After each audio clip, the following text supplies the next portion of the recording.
নিজের বোন মারে মারে কেউ এইভাবে ঘরের পিছে ফালাই রে হ্যাঁ আজকে বুঝছ আচ্ছা ভাই বংশধরই করি না। তো দর্শক আসলে এখানে মোটামুটি তুলপারে হয়ে গেল।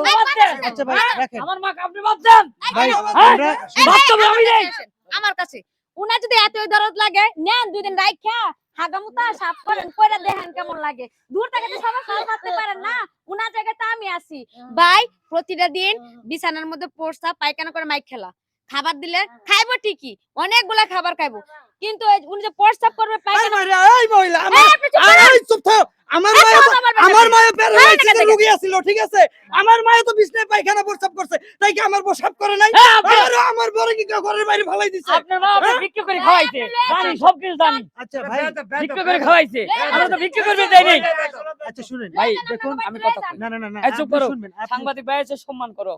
আমি আচ্ছা, কথা কই না ভাই না আপনি বলবেন ঠিক আছে আমি একটু কথা বলি সেটা হলো যে গ্রামের সবাই কিন্তু খেপে গেছে প্রায় আপনার উপরে আর আপনার বউয়ের উপরে আপনি যে কাজটা ওরা করছেন খেপে এই গেছে চুপ যেহেতু- করো। আমারটা শোনা একটু বলো যেহেতু খেপে গেছে ওর বাড়িতে লয়ে যাক আমার আপত্তি নাই অনেক সহ্য করছি বিয়ের পর থেকে অনেক